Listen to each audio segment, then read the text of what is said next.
আসসালামু আলাইকুম। Shine software পক্ষ থেকে সবাইকে অনেক অনেক ধন্যবাদ এবং শুভেচ্ছা জানাচ্ছি।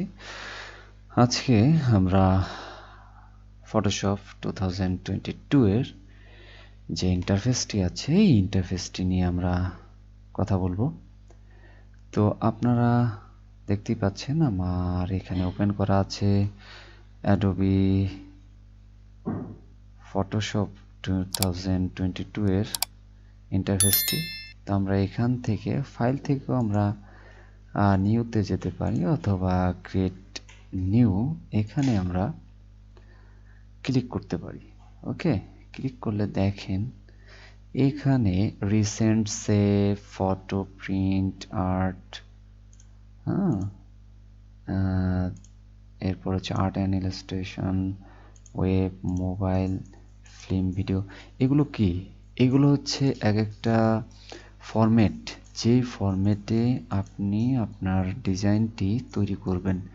এখানে দেখেন ফটো ফরম্যাট আছে। ফটো ফরম্যাটে আপনি দেখা যাচ্ছে ডিফল্ট ফটোশপ সাইজ যেটা হচ্ছে 7x5 ইঞ্চি আর হচ্ছে 300 ppi, মানে হচ্ছে আপনার রেজুলেশনে আছে এটা।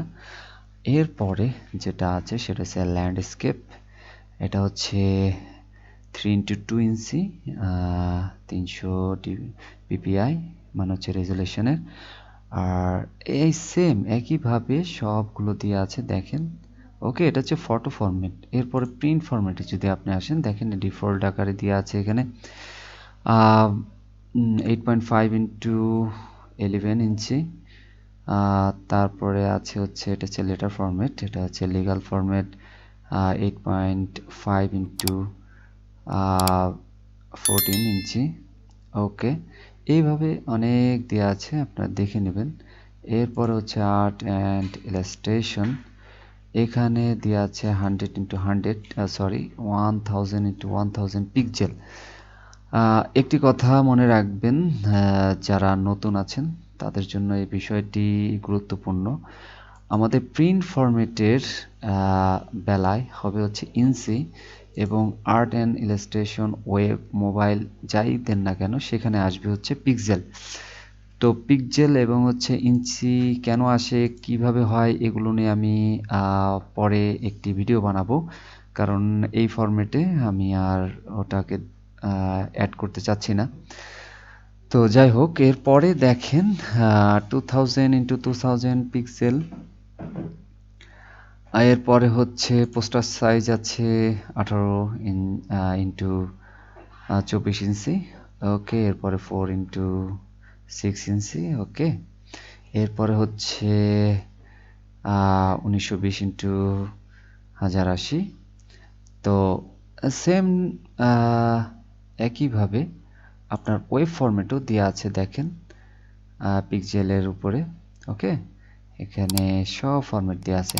এখন আপনার যেটা দরকার, এখানে মোবাইলে অনেক সুন্দর, এই যে আইফোনের এইগুলো নতুন ফিচার আসছে, মানে হচ্ছে 2022 এর যে ভার্সনটা, এই ভার্সনে এইগুলো নতুন। এর আগের ভার্সনে এরকম ছিল না, ছিল কিন্তু আসলে এরকমভাবে আইকন সহকারে ছিল না, ঠিক আছে? তো এখানে অ্যাড করছে অনেক সুন্দরভাবে এরা, অনেক সোজা ওয়েতে নিয়ে আসছে।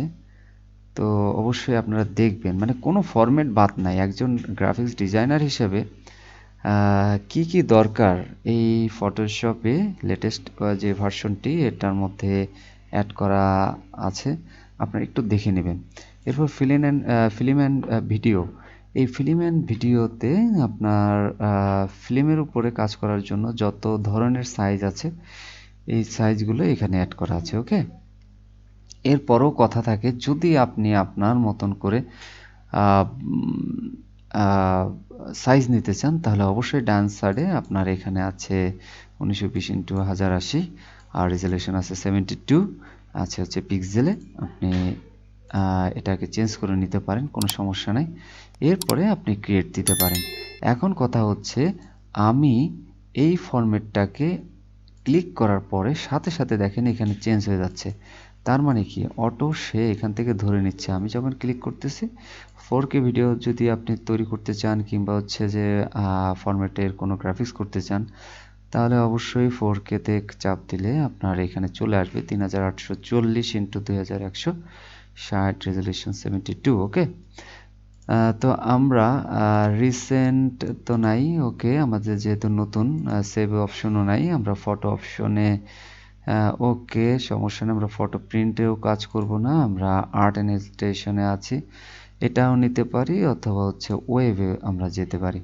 আমরা আর্ট অ্যান্ড ইলাস্ট্রেশনে যাব, আমরা 2000 ইন্টু 2000 মানে 2000 ইন্টু 2000 এই ফরম্যাটে আমরা পিক্সেলে আমরা নিব আর কি। ওকে, আর রেজুলেশন এখানে দেওয়া আছে হচ্ছে যে যেহেতু আর্ট অ্যান্ড ইলাস্ট্রেশন এর জন্য 300 দেওয়া আছে রেজুলেশন, একটু খেয়াল করবেন।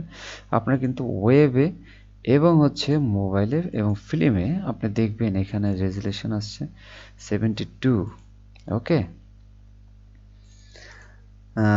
তো আমরা কি করব, আমরা এই ফরম্যাটটাই নেই। ওকে, এই ফরম্যাটটা নেই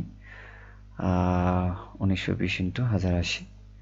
ওকে, ওকে, ক্রিয়েট ক্রিয়েট ক্রিয়েট। ওকে, হ্যাঁ, ওকে, ওপেন অলরেডি। এটা হচ্ছে ক্যানভাস। ওকে, এটা হচ্ছে ক্যানভাস, আমাদের যেই প্রাথমিক যে ইন্টারফেসটি, এই ইন্টারফেসটি সম্পর্কে আমরা বুঝলাম। এর পরবর্তীতে আমরা আমরা কি শিখব, আমরা যে ইন্টারফেসের যে অপশনগুলো আছে এই অপশন নিয়ে আমরা পরবর্তী ভিডিওটি করব। ওকে, ধন্যবাদ সবাইকে।